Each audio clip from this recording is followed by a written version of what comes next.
Já que você está me perguntando, a graça dos evangélicos é a coisa mais hipócrita e mais difícil de se entender ao mesmo tempo. Eu tenho dito há muito tempo que o crente, em sua maioria, ele acredita na graça, ele prega sobre a graça, ele ensina sobre a graça, mas ele não entende a graça. Porque a graça, todo mundo sabe, qualquer um sabe disso, é favor não merecido. Mas na cabeça dele, para a pessoa ser salva, ela tem que merecer um favor não merecido. Porque se é graça, se é favor não merecido, não tem nada que eu venha fazer que venha fazer com que eu mereça a salvação. Mas na cabeça dele, por exemplo, eu sou salvo porque eu aceitei a Jesus. Se você não aceitou, você não é salvo. Eu sou salvo porque eu me arrependi e parei de pecar. Se você não se arrependeu e não parou de pecar, você não é salvo. E tantas coisas como essa. Eu sou salvo porque antes eu fazia isso, fazia aquilo outro, e eu parei de fazer. Eu sou salvo porque agora eu frequento a igreja. Você não frequenta, você não é. Eu sou dizimista, você não é. Então, ao mesmo tempo que diz que é pela graça, um favor não merecido, eles querem mostrar que eles merecem porque fazem alguma coisa, e que nós não merecemos porque não fazemos, ou aqueles que não fazem não merecem. Como que é um favor não merecido, mas eu tenho que fazer alguma coisa para merecer esse favor?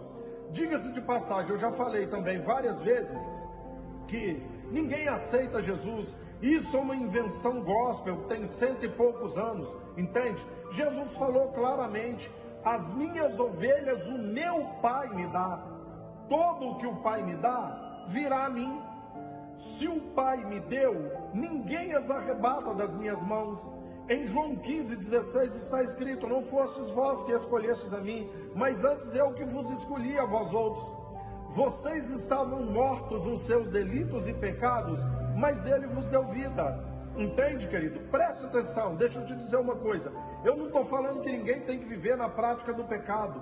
Olha, Jesus diz: conhecereis a verdade vos libertará. E se o Filho vos libertar, verdadeiramente sereis livres. Então eu já sou salvo, por isso que eu vou parar com os pecados, com as práticas que não agradam a Deus. Não é eu parar para eu ser salvo. E se eu não parar, eu não sou salvo, que isso é hipocrisia. Eu já falei 1 milhão de vezes. 1 João capítulo 1, verso 8, 9. Se dissermos que não temos pecado nenhum, enganamos a nós mesmos, e a verdade não está em nós. O 10 vai dizer: se dissermos que nós não temos pecados, fazemos Deus de mentiroso, e a palavra dele não está em nós.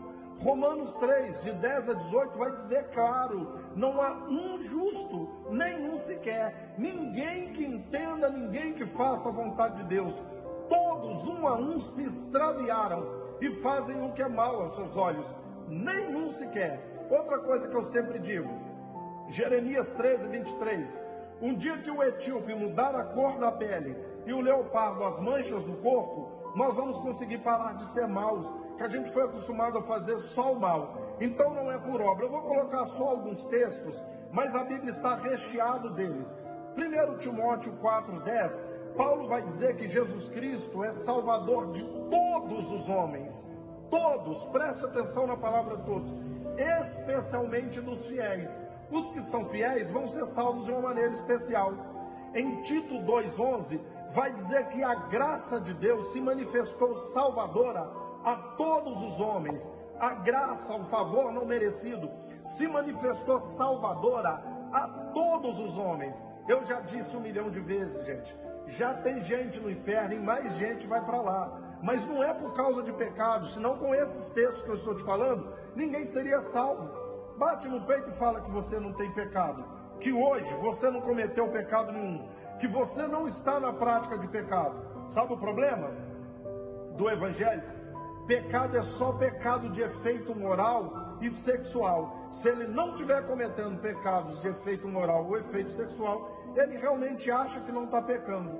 Dá uma conferida, Romanos 11:6 vai dizer o seguinte: Se é pela graça, não é por obras, senão do contrário, já não é graça. Se é por obra e não pela graça, então não é graça. Eu vou ser salvo pela obra. Entende? Ainda Romanos 3:24 diz o seguinte, que a gente foi justificado gratuitamente pela graça, mediante a redenção que há em Cristo. Gratuitamente, por favor, não merecido. Eu não tenho que fazer nada para merecer a salvação. Efésios 2:8-9 é famoso, porque pela graça sois salvos, mediante a fé, não vem de vós, não vem de obras, para que ninguém se glorie. Eu aceitei, você não aceitou. Eu parei com isso, você não parou. Eu não estou na prática disso, você está. Então eu mereço e você não merece. Está vendo que é hipócrita e enganosa? Tá? Fechando, Tito capítulo 3, verso 4 e 5 vai dizer assim, que quando se manifestou a benignidade de Deus, o nosso Salvador, e o seu amor para com todos, não só com aqueles que pararam de pecar, não só com aqueles que aceitaram Jesus, que pararam com umas práticas e começaram com outros.